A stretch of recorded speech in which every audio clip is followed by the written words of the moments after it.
está em 1 Pedro capítulo 1, até o versículo 9, que diz assim: Pedro, apóstolo de Jesus Cristo, aos eleitos que são forasteiros da dispersão, do Ponto, Galácia, Capadócia, Ásia e Bitínia, eleitos segundo a presciência de Deus Pai, em santificação no Espírito, para a obediência e a aspersão do sangue de Jesus Cristo, graça e paz vos sejam multiplicadas.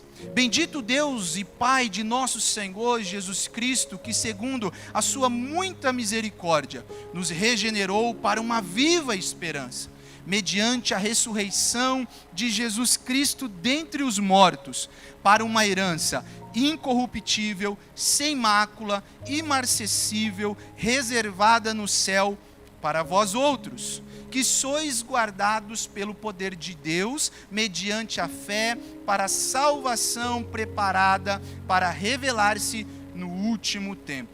Nisto exultai, embora no presente, por breve tempo, se necessário, sejais contristados por várias provações, para que, uma vez confirmado o valor da vossa fé, muito mais preciosa do que o ouro perecível, mesmo apurado por fogo, redunde em louvor e glória e honra, na revelação de Jesus Cristo. Verso 8: a quem, não havendo visto, há mais, no qual, não vendo agora, mas crendo, exultais com alegria indizível e cheia de glória, obtendo o fim da vossa fé, a salvação da vossa alma. Se eu perguntasse essa manhã para você, você tem certeza da sua salvação? Se eu perguntasse nessa manhã para você, você está seguro que irá morar nos céus, na Nova Jerusalém? Você tem certeza que você é um salvo em Cristo Jesus?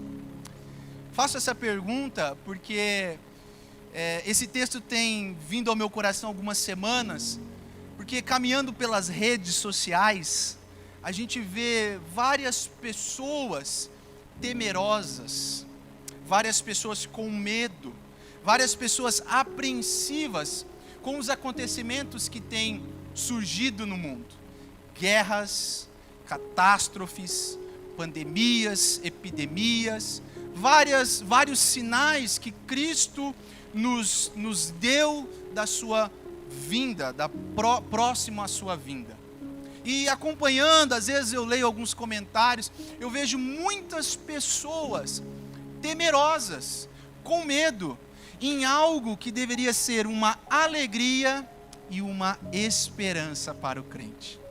Porque a nossa salvação, irmãos, a vinda do Senhor, é a consumação de todas as coisas. É a alegria do crente, é a tão aguardada esperança que Tito fala em sua carta.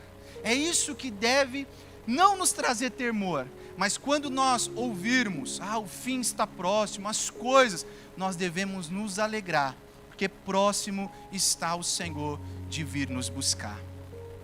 Nos anos 2000, existia uma série, não sei se vocês conhecem, chamado Deixados para Trás. Não sei se vocês já assistiram esse filme. Inclusive, esse ano lançaram uma outra versão. Mas nos anos 2000, eu tinha ali 10, 11, 12 anos, e eu assisti essa série. Quem disse que eu dormia? Com medo de Jesus voltar e eu ficar aqui na terra. Porque o filme é bem isso mesmo, é deixados para trás. Jesus vem, tira todo mundo e fica o povo para trás. É claro que é baseado em uma teologia diferente da teologia reformada. Porque nós não cremos numa vinda invisível de Jesus, mas numa vinda visível. Todo olho verá. Jesus disse isso. Mas eu fiquei apreensivo. Depois estudando e vendo que a nossa salvação é uma esperança guardada em Deus, eu fiquei mais tranquilo. E Pedro, escrevendo a sua primeira carta, ele vai tratar justamente desse ponto, dessa esperança viva que nós, como cristãos, devemos ter no Senhor. Ele escreve para cristãos espalhados por 5 regiões do Império Romano, onde hoje se localiza a Turquia. Esta carta é ao mesmo tempo uma fonte de consolo e encorajamento para os cristãos que estavam sendo perseguidos pela sua fé. Warren Wiersbe, um comentarista desse texto, ele diz que enquanto Paulo é o apóstolo da fé, João, o apóstolo do amor, Pedro pode ser considerado o apóstolo da esperança. A sua carta, as suas 2 cartas, é tratado o tema da esperança para crentes que estavam sendo mortos, perseguidos por professarem a sua fé em Cristo Jesus. O reverendo Hernandes, comentando esse texto, ele diz algo muito bonito. Ele diz assim: estes cristãos, homens, mulheres, crianças, mesmo perdendo as suas casas, as suas terras, os seus bens, a sua liberdade, esse povo caminhava com os pés no vale, mas com o coração nos céus. Isso deve ser fonte de alegria aos nossos corações, porque, irmãos, Pedro deixa claro na sua carta que a vida cristã não está isenta de dor. A vida cristã não está isenta de sofrimento. A peregrinação, o caminho, a jornada do peregrino sempre vai encontrar, muitas vezes, pedras, buracos, armadilhas, mas nós devemos estar seguros que quem está nos conduzindo pelo caminho é o próprio Deus. Detalhes importantes que nós precisamos ver aí nos versículos iniciais, versículo 1 e versículo 2, são 2 versículos poderosíssimos para nós entendermos. Primeiro, nós vemos aí o autor da carta, ele diz assim: Pedro, apóstolo de Jesus Cristo.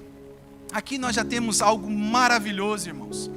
Nós vemos aqui agora Pedro, o mesmo Pedro, aquele Pedro que nós conhecemos, que tinha um temperamento mais arrochado, sabe? Aquele temperamento mais ansioso, aquele que dizia assim: mestre, se todos te abandonarem, eu jamais. Se preciso for, eu vou morrer. O mesmo que negou Jesus 3 vezes. Mas é o mesmo Pedro que lá diante da praia com Jesus reconheceu o seu erro, foi restaurado e foi levantado como um dos principais líderes da igreja. Logo no início da igreja, no capítulo 2 de Atos, ele se levanta, prega, e mais de 3.000 almas se entregam ao Senhor, são alcançadas por Deus. É maravilhoso porque nós vemos agora o Pedro, esse mesmo Pedro restaurado, dizendo: Pedro, apóstolo de Jesus. Ou seja, irmãos, para Jesus não tem projeto falho, não tem projeto descartado. Deus restaurou esse homem, e agora esse homem, como líder da igreja, está escrevendo com uma carta de esperança e encorajamento. Outro ponto principal, no versículo 1 ainda ele escreve a quem? Aos eleitos. Aos eleitos de Deus, irmãos. Os cristãos foram eleitos por Deus desde a eternidade, antes da fundação do mundo. Muitas vezes a gente tem uma confusão ao entendermos, ao tentarmos compreendermos a eleição. Mas é fato que a eleição é uma doutrina bíblica. Às vezes, outras linhas teológicas compreendem de uma forma que nós, reformados, compreendemos. Nós entendemos que Deus, antes da fundação do mundo, escolheu aqueles para si. Como Daniel? Nós não sabemos. Deus, no seu amor soberano, a humanidade estava caminhando rumo ao abismo, mas Ele, na eternidade, sem méritos nenhum nosso, nos escolheu para fazermos parte do corpo de Cristo. Fomos eleitos em Cristo para a salvação, mediante a fé e a santificação no Espírito Santo. Não fomos nós quem escolhemos a Deus, foi Deus quem nos escolheu. Não fomos nós que amamos a Deus primeiro, foi Deus que nos amou e nos atraiu com cordas de amor. Não fomos escolhidos porque cremos em Cristo porque fomos escolhidos. Não fomos escolhidos porque éramos santos, mas para sermos santos. Não fomos escolhidos porque praticávamos boas obras, mas fomos escolhidos para praticar boas obras. A eleição é divina, irmãos, eterna e incondicional. Ou seja, a eleição tira todo o mérito do homem. Não é porque eu sou bom, eu sou um bom pai de família, eu tenho uma esposa, não tem mérito. Deus, antes da fundação do mundo, antes de existirmos, nos escolheu. Ou seja, isso exalta a glória de Deus. Pedro vai dizer aos eleitos, e não só isso, ele vai dizer que são forasteiros. Outro ponto importante para entendermos: cristãos são forasteiros neste mundo. Nós estamos de passagem. Nós estamos peregrinando até a Jerusalém celestial. A nossa cidadania é o céu. Ou seja, isso nos traz conforto ao sabermos que nós não precisamos nos preocupar em criarmos raízes, em formarmos raízes neste mundo, no sentido de que nós devemos estar apegados. Mas nós temos que ter essa certeza que nós estamos caminhando rumo à Nova Jerusalém. No versículo 2 ele vai dizer: eleitos segundo a presciência de Deus Pai, em santificação no Espírito, para a obediência e aspersão no sangue de Cristo. Nós vemos a ação do Deus triuno, a trindade em operação mútua na eleição de um homem e de uma mulher. O Pai escolhe, o Filho redime, compra, salva, e o Espírito Santo testifica, ou seja, aplica essa salvação nas nossas vidas e nos prepara, nos santifica para nos parecermos à imagem de Cristo Jesus. Como é bonito esses versículos iniciais. Pedro encerra com uma palavra, duas palavras que nós gostamos de usar nas nossas saudações: graça e paz. Ou seja, a graça, meus irmãos, é a base da nossa salvação, e a paz é o resultado. A graça é a causa e a paz a sua consequência. Não há graça sem paz e não há paz sem graça. A graça é o favor imerecido de Deus aos pecadores indignos, e a paz é o estado de reconciliação com esse Deus. Por isso devemos estar seguros, pois a nossa salvação não é mérito nosso, mas é pela graça de Deus. E quando nós compreendemos isso, nós descansamos no Senhor. A paz que excede todo entendimento é saber, irmãos, que muitas vezes nós vamos estar com os pés caminhando no vale. Problemas, dificuldades, tribulações, mas o nosso coração vai estar em paz, pois estamos seguros por uma viva esperança. Aí você pode me perguntar: mas Daniel, por que devemos estar seguros da nossa salvação? Pedro vai responder nos versículos seguintes. E é isso que eu queria fechar com os irmãos. Por que devemos estar seguros da nossa salvação? Em primeiro lugar, Pedro responde no versículo 3: bendito Deus e Pai de nosso Senhor Jesus Cristo, que segundo a sua muita misericórdia, nos regenerou para uma viva esperança, mediante a ressurreição de Cristo dentre os mortos. Em primeiro lugar, nós devemos ter certeza na nossa salvação, porque a nossa salvação provém de Deus. A nossa salvação não provém de nenhum ser humano, de nenhum governo, de nenhuma ideologia, de nenhuma filosofia. A nossa salvação provém de Deus.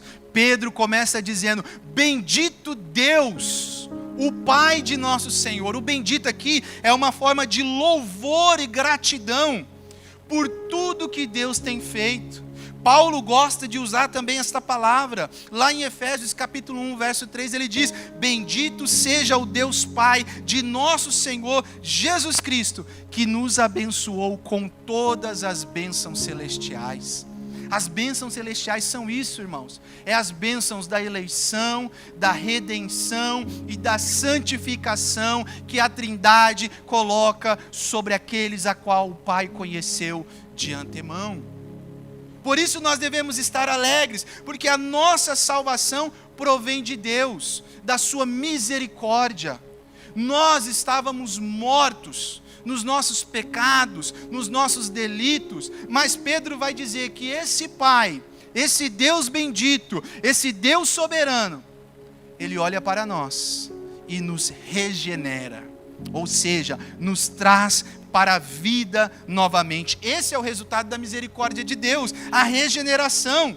Deus nos deu uma nova vida. Paulo vai dizer lá em Efésios 2 que antes nós estávamos mortos nos nossos pecados, nos nossos delitos, nas nossas transgressões. Nós estávamos sobre o governo da tríade do mal, que é a carne, o pecado e o diabo. Nós estávamos lá. Mas aprove a Deus nos resgatar, nos regenerar, nos dar vida e nos transportar do mundo das trevas para o reino de luz. E lá no verso 8 ele vai dizer: porque vós sois salvos pela graça. Isso não é dom de vós, isso não vem de vós, mas é dom de Deus.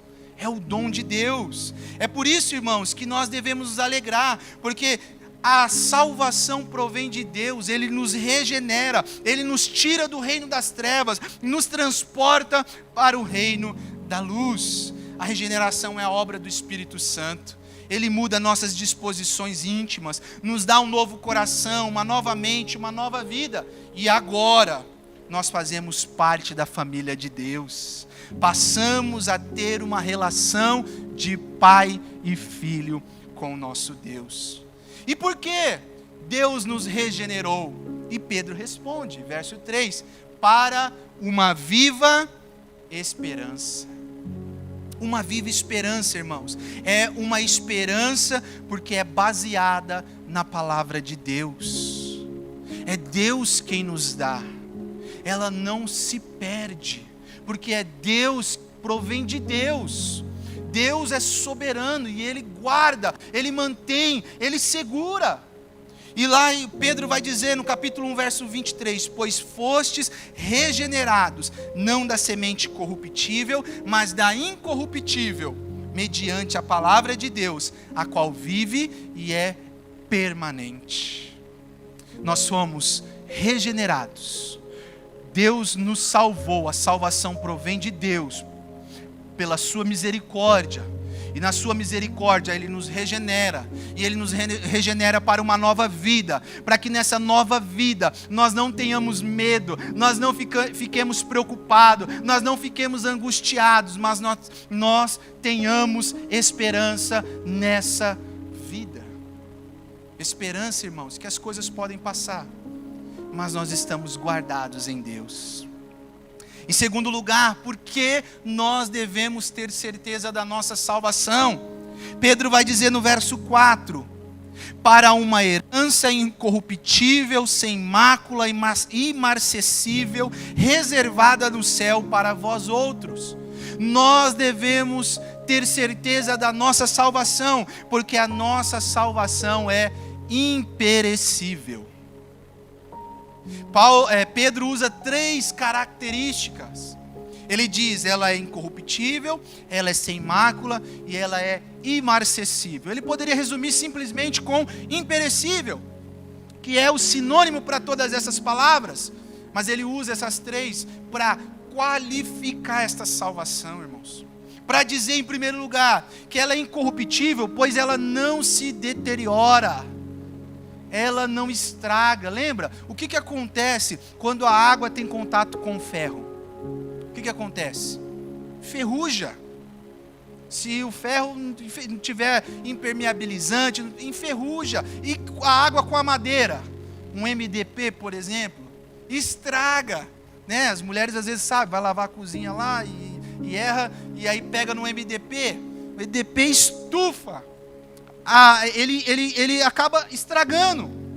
Pedro vai usar essa palavra incorruptível para dizer que a nossa salvação não se deteriora, não estraga, não acaba. Ele vai usar outra palavra, sem mácula, ou seja, algo absolutamente limpo, nenhum tipo de sujeira ou de contaminação. A nossa salvação não se contamina, irmãos. E a palavra mais bonita que eu gosto é imarcessível, ou seja, a nossa salvação não murcha. Ela não se acaba, ela não murcha, esse é o significado. Pedro está usando aqui, pensando numa flor botânica. Nossa salvação não se acaba, irmãos. Devemos crer no Senhor, porque as heranças dessa terra são perecíveis. Toda riqueza, toda glória, toda fama, poder, status passarão. E Jesus disse que os tesouros dessa terra a ferrugem e a traça destrói.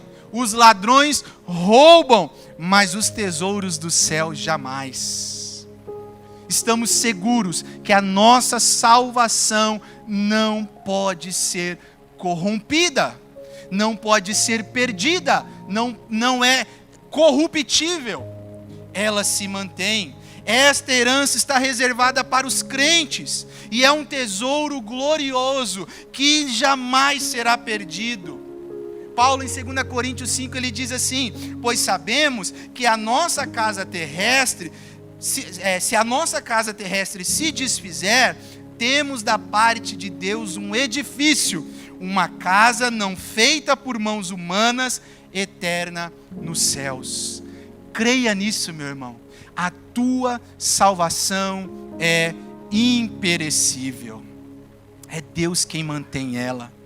Em último lugar, Pedro vai dizer aí que a nossa salvação, no versículo 5, por que nós devemos crer na nossa salvação? Por que devemos ter certeza, Daniel, da nossa salvação?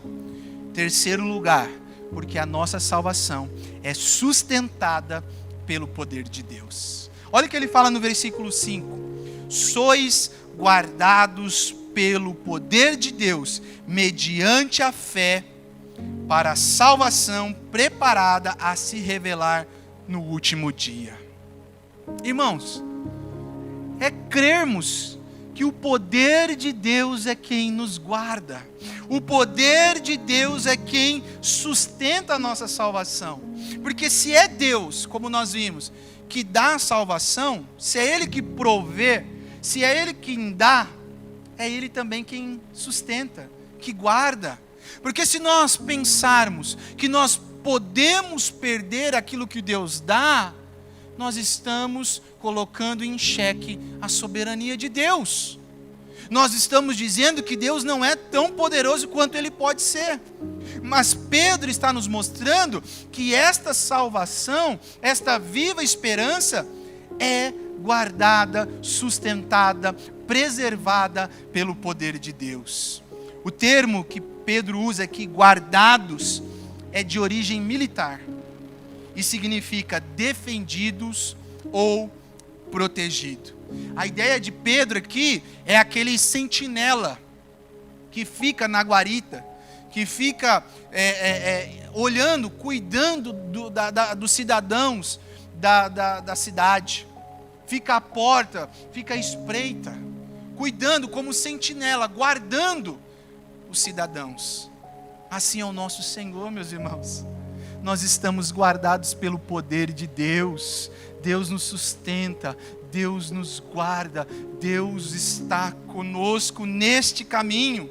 Nada e ninguém pode nos arrancar das mãos poderosas de Jesus. O Senhor Jesus vai dizer lá em João 10, 27, as minhas ovelhas ouvem a minha voz, eu as conheço e elas me seguem. Eu lhes dou a vida eterna, jamais perecerão e ninguém as arrebatará da minha mão. Meu irmão, minha irmã, creia que você está seguro nas mãos do Senhor Jesus. Nada pode te arrancar das mãos do Senhor. É o poder de Deus, meus irmãos, que nos guarda, nos protege, nos defende, nos segura, nos conduz, nos conserva, nos preserva, nos mantém. Fique tranquilo, crente. Você chegará lá, pois isso não depende de você, mas depende de Deus. É Deus quem nos conduz. Um dos textos mais bonitos que eu gosto do apóstolo Paulo está em Romanos 8:31. Nós conhecemos, é uma declaração de amor, e ele diz assim: que diremos então, à vista destas coisas?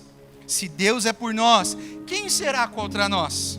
Aquele que não poupou o seu próprio filho, mas por todos nós se entregou, será que não nos dará com ele graciosamente todas as coisas? Quem tentará acusação contra os eleitos de Deus? É Deus quem os justifica. Quem os condenará? É Cristo Jesus quem morreu, ou melhor, quem ressuscitou, o qual está à direita de Deus e também intercede por nós. Quem nos separará do amor de Cristo? Será a tribulação, a angústia, ou a perseguição, ou a fome, a nudez, o perigo, a espada? Como está escrito: por amor de ti somos entregues à morte continuamente, fomos considerados como ovelha para o matadouro. Em todas estas coisas, porém, somos mais do que vencedores por aquele que nos amou. Porque eu estou bem certo de que nem a morte, nem a vida, nem anjos, nem principados, nem coisas do presente, nem coisas do porvir, nem poderes, nem altura, nem profundidade, nem qualquer outra criatura poderá nos separar do amor de Deus que está em Cristo Jesus, nosso Senhor. Nada, meus irmãos, absolutamente nada. E Paulo, ele elenca várias coisas: potestades, tribulações, angústias, anjos, profundidade. Nada disso pode te separar de Cristo Jesus. Você está guardado, porque é o poder de Deus que te preserva. Que nós possamos crer nisso. Nesses dias de muitas palavras soltas, que nós possamos ter a certeza que Deus já nos segurou, nos reservou para uma viva esperança, guardada nos novos céus e na nova terra. No versículo 6, Pedro vai dizer que quando nós ouvimos estas coisas, nós devemos exultar, ou seja, nós devemos nos alegrar. Mesmo que passemos por sofrimentos, tristezas no presente, quando Jesus se revelar, isso se transformará em louvor e glória e honra, e alcançaremos, como ele diz no verso 9, o alvo da nossa fé, que é a salvação. Nós fomos salvos na eternidade, quando Deus nos elegeu. Nós fomos salvos em Cristo, quando Ele morreu na cruz por nós, nos comprou.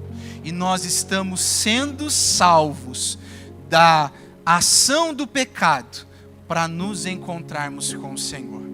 É o que Paulo diz em 1 Coríntios, capítulo 15, que naquele grande dia, esse corpo corruptível se transformará em incorruptibilidade, e para sempre nós teremos o corpo de glória. Creia nisso, meu irmão. Não tenha temor sobre o seu coração. Não fique angustiado com as notícias, com as coisas que têm acontecido, mas se alegre e tenha esperança que tudo isso acontecerá para que o nosso Senhor venha nos buscar. Apocalipse 21, verso 4 diz que quando esse dia chegar, todo o olho será enxugado, toda lágrima será enxugada. Não haverá mais luto, não haverá mais morte, não haverá mais nada, para sempre nós estaremos com o Senhor. Porque a morte passará, não haverá luto nem dor, porque todas essas coisas passarão. No verso 27 de Apocalipse 21 diz: nela não entrará nada que seja impuro, nem o que pratica abominação e mentira, mas somente os inscritos no livro da vida do Cordeiro. Creia que o seu nome está lá. Pois se você está aqui hoje, é porque o Espírito Santo agiu no seu coração, te trouxe, te incomodou, o Evangelho te quebrantou, para que a palavra do Senhor o alcançasse. Essa esperança segura, irmãos, nos dá encorajamento e capacitação para vivermos a vida diária. O crente que tem certeza da sua esperança, ele não fica com medo. Ele não fica pensando que vai ficar para trás, mas ele fica alegre. Nós devemos crer, irmãos, que ao fecharmos os nossos olhos nessa terra, nós abriremos os nossos olhos nos céus e veremos a face do nosso Senhor. Essa esperança não nos coloca numa cadeira de balanço, com os braços cruzados, balançando tranquilamente, esperando a volta do Senhor. Não é isso. Pedro está trazendo esta palavra de esperança e encorajamento como uma injeção de ânimo, de adrenalina, para que estes homens, estas mulheres, caminhem nesse mundo, no campo de batalha, perseverando, mesmo com os fardos pesados e as batalhas duras, crendo que um dia tudo isso chegará ao fim. A esperança não é um sedativo, mas é uma injeção de encorajamento para nós vivermos a nossa vida diária. Que você possa crer nisso, que diante de todas essas notícias que nós ouvimos, nós possamos exultar, se alegrar, porque o grande dia está chegando para nos encontrar com o Senhor. Amém, queridos?